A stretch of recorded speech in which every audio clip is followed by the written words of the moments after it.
What's up, Purse? What do you think? It's oyster day. No? Hey, where are you going? Come on. Uh-oh. That's his give me a snack face. A little bit of dried beef. Yeah.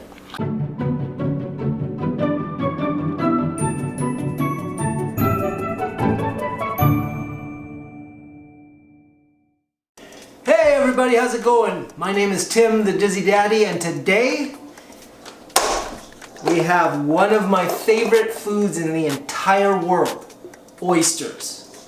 So we're going to be doing a couple different varieties today. We're going to be baking some of these bigger guys, fry a couple, and then we're going to take these little guys and we're going to pop them open, throw a few condiments on them, and eat them raw in the half shell. I want to get right to it, but let's just game plan really quick, okay? Come on. Okay, oysters, fried, baked, and raw. Remember, raw oysters do come with a bit of risk. So, at your own risk, DizzyDaddyTV does not accept any responsibility or blah, blah, blah, blah, blah. Thank you. So, fried oysters. We're going to do flour for dredging, little eggs, panko breadcrumbs, and just some seasoning. I'm not really sure what I'm going to throw in there, but I'm going to season the flour with it. Baked oysters, Japanese mayonnaise, a little bit of miso, a little bit of lemon, and this is optional. Sometimes I put a drop or two of sake in there. A little bit of rice wine.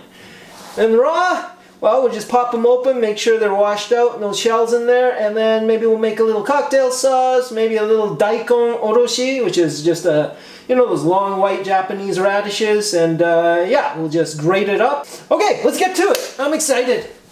When you're talking about guys like this, they're pretty straightforward. You pop your knife in through the hinge or the side or wherever, and you can get them open pretty quick. So these little ones, not so difficult, right? These are basically like the pretty sort of party people at the nightclub, okay? But these guys are the big ugly guys at the door. And they're a little bit more difficult to deal with. So that's why I've got two knives. This is your typical, it's just a smaller knife. It's pointier. This right here will be all I need for these little guys. But this guy, I'm gonna have to start most likely with this and finish with this. Because as you can see, this is a lot stronger looking. So let's get to it. Oh, one more thing just about the anatomy of oysters before we start. What we're looking to do is pop either the hinge or the side or the front. It doesn't really matter where you come in from. Most people do it through the hinge if possible. With these big guys, sometimes you want to do it from the side. But what we're looking to do is cut the adductor muscle. It's basically a little round muscle that holds the top shell to the bottom shell and holds everything together. Now when you pop the hinge open, this will lift off a bit, but you'll find that it's still holding strong. So what you want to do is go in with your knife and kind of scrape it along the top and cut the adductor muscle on the top there, and that will release the lid. So I'm going to show you how to do that. The adductor muscle is located generally right around here. Okay, so just right of center from left to right around here, and sort of right in the middle if you're going from top to bottom. So this is pretty similar for all oysters. So it's going to be kind of in this area, general area. So that's where you want to hunt when you're starting to scrape and cut the adductor muscle. The one thing that you absolutely must have is grip on these things. So you can use a towel, you can use a protective glove, just a garden glove or work glove or leather glove. Leather's probably better than a cloth glove. Okay, so what we're gonna do is we're gonna hold this guy down and we're gonna just go right through the hinge here, and we're gonna wiggle our knife and just find a little area. Now be very careful, okay? So you just wiggle this, and you'll feel it give, especially on these little ones. You'll feel a bit of a give and your knife start to sink in. The second you feel that, you can start to experiment by giving it a twist like this, and as you can see, it's starting to lift, right? There's a tiny bit, wow, it's dripping, crap. Never mind, ignore that. So there's a bit of a gap there, right? But it's not letting go because the adductor muscle is still firmly attached. So what we're gonna do is we're gonna put this in and cut it. There. So once it's cut, this lifts off like this. And then the adductor muscle is still attached on the bottom. So you're gonna wanna go in with your knife and kind of scrape along the bottom and just envision yourself cutting it along the bottom just like you did with the top. Just loosen the edges here and it should come out easily, just like that. So I'm gonna put that aside and try to do one of these big guys for you. So, same technique. We're gonna hold him firmly, okay, with the tea towel. Now be very careful, okay? This, if you are gonna gouge yourself with the knife, this is probably the oyster you're gonna do it on, because it's so hard to get in that you're gonna be exerting like you're gonna be giving her, okay? We put it into the hinge, and we'll see if this is even possible. Sometimes these big ones won't even let you come through the hinge. It's too tough. And you want to use leverage. You want to kind of get down on top of it and also just kind of wiggle around and just feel, right? You should be able to start to feel if there's any soft spots in it. So I've got about 1 centimeter of it in. I'm going to try to twist. Nothing doing. Okay, like I said, sometimes they do not let you in through the hinge. So we're going to try a different entrance, okay? We're going to try through the side here. Right here, you try to see where the separation is. Sometimes it's hard to tell. Ah, there we go. Okay, I can see juice squirting out a bit. And now I'm right by the adductor, right? So I'm just going to hunt for that. That's going to be the immediate target, just so I can loosen this guy up. And look at that. Right away, he gives it up. So again, this guy I had to go in through the side. The hinge was way too tough. And we go in and we cut the adductor muscle along the bottom. Kind of give this a little bit of a wiggle. And there you go. He is ready. So I'm not going to make you suffer through all of those. I'm going to do all of these and get them prepped, and then we'll move on to the next step. And into our water, I've just been putting them into, this is about 1 liter of water here, into which I put about 1 tablespoon of sea salt. So it's just sort of simulated seawater. I'll give them a shake and sort of give them a rinse, and then use them for the various things I'm going to use them for. Oh, I am so glad that's over.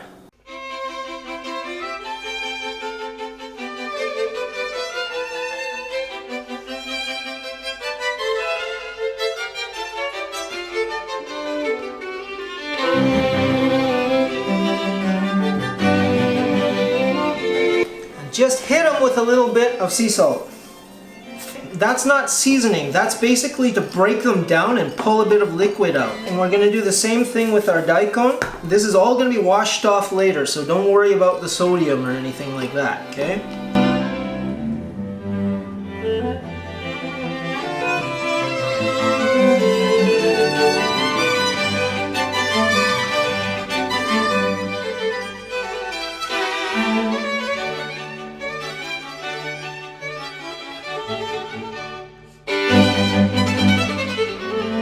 Whoops, sorry everyone, camera wasn't on. What I was saying before this piece of daikon got so small is that this is called daikon oroshi, which basically just means grated daikon. We use it sort of as a topping for grilled fish or basically all kinds of things. You can season it and flavor it with a bit of soy, or in today's case I'm going to use a little bit of chili spice. Okay, I'm pretty much done with our vegetables here. Let's bread some oysters for frying. Before we start breading, I'm gonna take some of the biggest, fattest, juiciest guys we have here.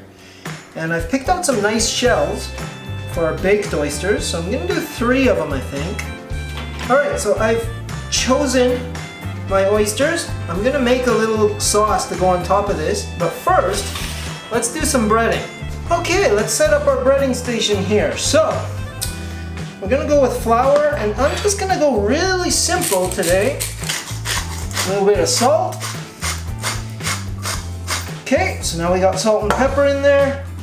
Hit it with just a tiny bit of garlic powder. You can also do Chinese 5-spice, Old Bay seasoning, all kinds of stuff, but we're gonna keep it pretty simple today. You know what I noticed? After about 1988, yeah, that's how long I've been alive. I was born in 1976, but everybody started cracking their eggs like this. See that? That whole one-hand thing? I don't know, is that cooler or manlier or mean you know how to cook? Or all I know is I don't really do that. I don't like that because more often than not, you get a couple little shells. It looks awesome when you're just doing it, right? Especially if you do like 6 in a row, right? But then you got like shells in there. Maybe I'm just not good at it, I don't know. But yeah, there's nothing wrong with doing this. Don't worry, you won't get your man or woman card taken away if you crack it like that. Okay, a bit of salt in there just to break it up. I've heard somewhere that it breaks down the proteins or something like that. Somebody scientific can let me know what that is, but basically it helps them get more liquidy. And it also helps to go in there and just kind of break it up like that. Okay, good enough. Once again, these were sitting in our salt water. I gave them a shake, I gave them a rinse. They are no longer super salty, not that they ever were. The salt water was very light, but just in case you were wondering. And you know how this works, right? It's one dry hand, one wet hand. So I just threw it in and got my hands wet with that oyster. So now I grab a dry part of it, flip it around a bit, shake off the excess, throw it in here, now it's wet. Now with the wet hand, then into the dry stuff. Okay, give it a good press, just to get all the breading on there, and then put it to the side. Okay, I'm going to do that with all of these, and then we'll move on to making our sauce. Okay, so for our baking sauce, we are going to go with about half a cup of mayonnaise, maybe a bit more. Japanese mayonnaise. You can do it with Hellmann's or normal mayonnaise too, but I don't know, I like the taste. And I'm going to go with about 1 tablespoon-ish of miso. And any miso, red miso, white miso, this is sort of miso on a bit of the whiter side, and this actually has dashi in it as well. A little bit of lemon, and whip this up a bit. Like I said earlier, actually on the whiteboard, you can put sake in here, rice wine, but I've been thinking about it. I think I'm gonna skip it today. This is delicious all by itself anyways, so okay. And then I'm gonna put it on our oysters. Just kidding, we're not gonna do that. You know why? Because there's a lot of liquid in these things, okay? And we need to get that out. So we have a preheated 350-degree oven going. I'm gonna put these in for 5 minutes, and then we're gonna drain the liquid. I'll drain it over there by the sink, and then I'll put this in, and then we'll put it in the oven and bake it up nice and toasty. So those are going into a 350-degree oven for 5 minutes. Just quickly, back to my carrots and daikon. These have given up all kinds of like juice, and you can squeeze more out like that. So I'm gonna go over to the sink, I'm gonna give them a rinse, get the salt off them, then squeeze them out really good so there's no more liquid. I've rinsed my daikon and my carrots and squeezed it completely so there's no more liquid, and there's no more salt either. But look how broken down they are now, right? When you massage it with the salt, it breaks the structure right down, so it's nice and pliable. Hit it with just a little bit of sugar. And just a bit of the rice vinegar. And that's more or less kind of a pickle. Oh, you know what? Fish sauce. I put it on pretty much everything. It's basically just a really good sort of salty, umami, depth of flavor kind of condiment. It has been about 5 minutes, and in my 350-degree oven, my oysters released a fair amount of liquid. Now don't cook the heck out of them because we don't want all the liquid gone. We just want the excess so it's not a soupy mess in there. Okay, and I'm even going to give it a bit of a mop just to make sure. Okay, so we have our next sort of issue here. We're going to put this mayonnaise in and bake it. It's going to be delicious. But how to prevent it from falling out. Like, look at this guy, he's just laying there, right? Stuff will droop right onto the thing and start to burn. So how to do it? Some people pour tons of kosher salt in there. I don't like that, because now you've poured kosher salt in there and baked it with oyster shells, and it's just kind of, you know. So what I like to do is do sort of a aluminum foil nest. All you're gonna do, take a bit of foil, you're gonna grab your wayward oyster here, and then just make him do whatever you want. See? Now he's sitting nice and well behaved like that. Okay?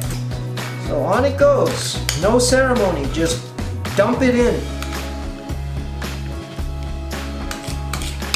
And what happens is you get a nice baked oyster with this sauce, which has a great flavor itself already, but then it gets flavored with the oyster juice, and you eat it with rice, and it's so good that, well, you won't know what to do with yourself. You'll never be the same. At least I wasn't the first time I had it. Okay, into our 350 degree oven for 10 minutes, and then after 10 minutes, keep an eye on it. Depending on what oven you're using, right? Sometimes these times vary. You want it to be toasty brown, and it's gonna look almost orangey sunset-like. But after 10 minutes, if it's not looking like that yet, then turn on the broiler, okay? But then you really watch it, okay? Because all you want is just to crisp the top. That's it, okay? Do not leave. Do not check your smartphone. Don't do anything like that, okay? So anyways, we're gonna put these in for 350 first and see. We might not even need to hit the broiler, okay? Okay, let's get ready to fry these guys that we breaded earlier. Now, you want your oil at about 350 degrees, anywhere from 350 to 375. But again, and I'm sure you've heard of this, but I just do it the old school style. Basically, you put your chopstick in, and I don't know if you can see this, but there are bubbles rising from the end of it. Not crazily, but steadily rising from the end of it. That means it's about at the right temperature. So I'm just going to stabilize the heat at about a medium here. And then very carefully, going to shake off the excess breadcrumbs. Very carefully lay them down away from me, as I'm sure you've heard, okay? So just do that. Okay? And you try not to splash, of course. And you know what? I've got 3 here and 3 on the plate, so I'm just gonna go with 3 for now. Put on my little splash guard there. I'm gonna do about 1 minute on this side, then turn it over, do another minute, and then we'll see where we're at. Okay, about 1.5 minutes actually on both sides. Now I'm just gonna pull them out. You want this kind of golden, crisp kind of action going on here. Whoa, watch out. They sometimes explode. Use a splash guard or something, or put on a paintball helmet or something. Okay? Protect yourself at all times. It applies in boxing, it applies for frying foods. Hey! Next squadron, here we go. 1, 2, 3, protection. And while these are frying up, again, about 1.5 minutes on each side, I just want to let you know that the baked ones smell amazing. Okay, I'm going to check them in about 2 minutes. It'll have been about 10 minutes since I put them in. They're probably not going to be super crisp, so then after I'm done with this and I'm not concentrating on this, I'm going to maybe put it on the broil. Again, do not walk away. Once you put that broiler on, do not walk away. Just sit there and watch it, okay? All right, let's see if these are ready to flip. Nope, not yet. Okay, these are ready. Set those in there with their brothers. And they are gonna stand by until it's time to plate. Okay, we're almost there, guys. Thanks for bearing with me. Okay, here we go. Ready? Look at that. Oh, it makes me so happy. All right, so those were in there for 12 minutes. 12 minutes at 350 degrees. They started to get a little bit crisp and brown on the edges. Then I hit the broiler and I watched it. And they were under the broiler. By the time the broiler actually heated up, it was almost ready time to turn it off. Okay, that's how quick this happened. But look at that, toasty, beautiful. That's gonna go great with rice. Okay, I gotta move fast now. I wanna plate this stuff and eat it, okay? Get it into the mouths of my baby birds. Remember our friend, the daikon oroshi?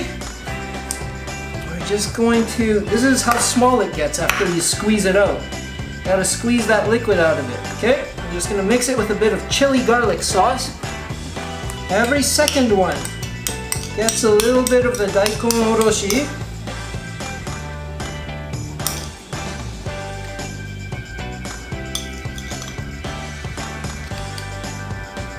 Oh, that's too much. Ponzu. You know this, right? It's like a citrusy soy sauce thing. A little bit of ponzu. Oh, if you guys are wondering how I crushed the ice, I put it in a Glad freezer bag and swung it over my head and smashed it into the concrete in the basement several times, taking care not to bust the bag open. Yeah, extremely technical procedures here at DizzyDaddyTV. And there you be. Check this out. My goodness. And of course we have other stuff, because you can't just eat oysters, right? So I bought a barbecue duck and all that good stuff. But here is the star of our show, and we are gonna get right to it. In fact, usually I sit here and stuff my face for you. I'm gonna let my family have a little bit and we'll see what they think. Okay, so you cannot see them, but my family is right there. And they are enjoying the oyster spread as well as a few other things. It's kind of a celebratory dinner. We're celebrating the fact that it's finally warm. It is so cold in Edmonton, Alberta, but finally it's become somewhat spring-like. So we are going to celebrate that, enjoy this wonderful meal, and I'm just going to, I gotta eat something for you, right? So, got a little bit of tonkatsu sauce here. Bulldog tonkatsu sauce. You know, so use okonomi sauce or ponzu or basically whatever you want. Just a bit of lemon even. Okay, fried oyster. Here we go. Mmm. Oh. Sorry about that. I think I startled my daughter there. But, oh man, that is so good. Oysters really legitimately are one of my favorite foods in the world. Absolutely. Mmm. They're laughing at me. It's a normal thing. I'm used to it. How is it, guys? Yummy. It's good stuff. They're enjoying it. Anyways, I'm going to spare them. They're sitting under all these bright lights right now, and I think it's absolutely blinding them. So I'm going to turn everything off and we're going to enjoy our meal. Thank you so much for joining me again. If you haven't subscribed yet, I really appreciate you doing so as usual. And yeah, come back next time and we'll do something else. Take care.